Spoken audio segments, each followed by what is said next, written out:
Describe about a person you admire the most. We come across this kind of situation under two conditions. Either we are applying for some job interview or we are going to take IELTS speaking module exam.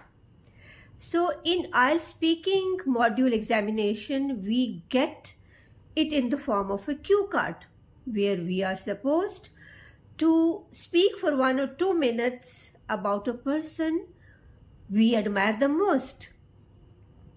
Now the situation is that have you people or we ever given a thought, or is there anybody around us we admire the most? Definitely. Actually, we all need someone in our life, someone we can look up to, as well as we can count on whenever we are in need of some help, some guidance. So the person who always stand by, the person who is dependable, and the person who helps us, and the person who comes up with the solutions when we find ourselves stuck in some difficult situation, actually that is the person we admire the most. If now you are clear about the person we are to describe about, now the next thing or next question which arises, that how to give this kind of description. So today we are going to practice our speaking skill by talking about this topic only. So my dear friends, let's get going.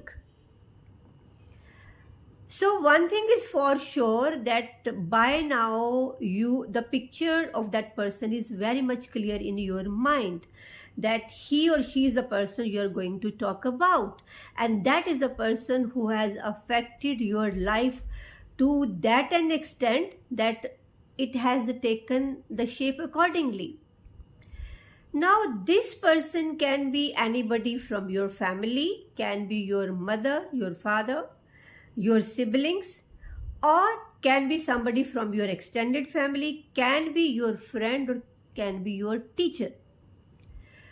Now once you are sure about that person, and rather I would like that if you are going to appear for some job interview or you are planning to take IELTS examination, you should get ready with this kind of situation beforehand.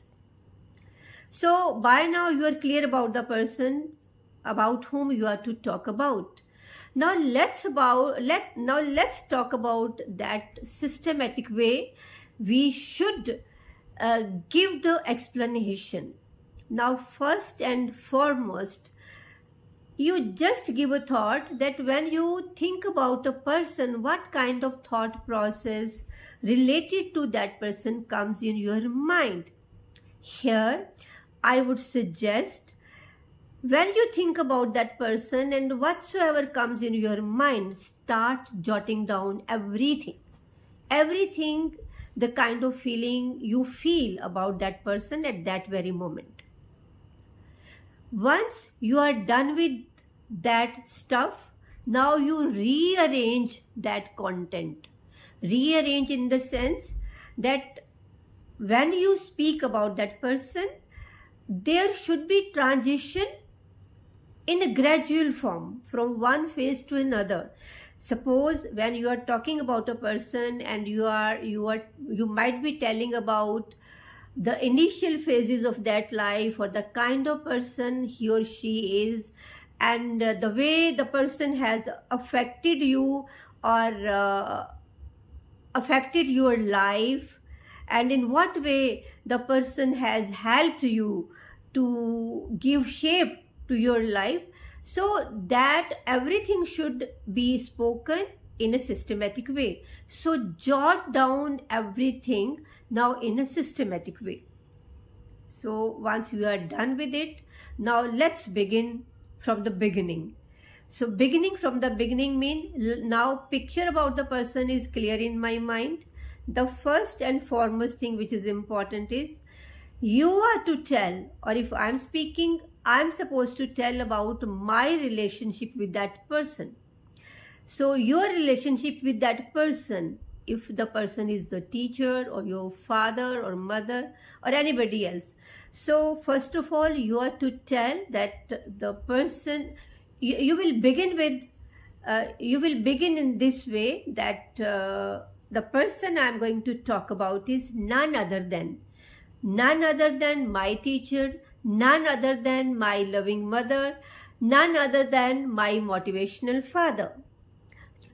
Now give something in brief that in what way the person has influenced your life, or why do you feel that he or she is the person you admire the most, and or what are the qualities because of which you admire that person.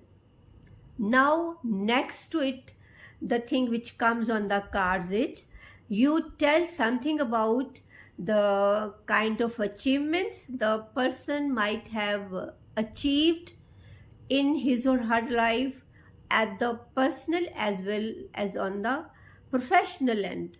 Suppose if you are talking about your father, so when he was a child, when he was grown up, so tell something about that phase, and now how the person is going or doing at the professional end. Like my father is a doctor. As a doctor, he has built up that kind of reputation. So that is the personal front of your father. So similar kind of rule obeys in all the kinds of relationships, whatsoever you are going to talk about. So you have, initially you have told what is the relationship of that person with you. At number 2, you have also mentioned that how the person has brought changes in your life and in what way the person has influenced you. Then next, you have given the description that what are the kinds of achievements of that person at the personal level as well as on the professional end. Now next to it comes how that person affects your family, or what kind of bonding that person shares with your family. Like suppose if you are talking about your teacher is your role model, or the person who has influenced you to that an extent that he has contributed a lot in giving shape to your life. So it is for sure that throughout your journey, that person might have built up some contact with your family members also. So do mention that how the person is connected with your family. So once this is done, then finally you conclude that at what different fronts that the person stood by you. You may hear narrate it by quoting some example of your life when you are in dire need of the help and that person stood by you. So this way, at the end, you can sum up all of his or her qualities and conclude it that way. And finally, you can owe everything related to your life to that person by saying that whatever you have achieved today or wherever you have reached in your life today, this is all because of the contribution of this person so and so, so and so. So this way you can make it very impressive, and always keep one thing in your mind, that whenever you are going to give this kind of description, it should always fall in a very systematic manner.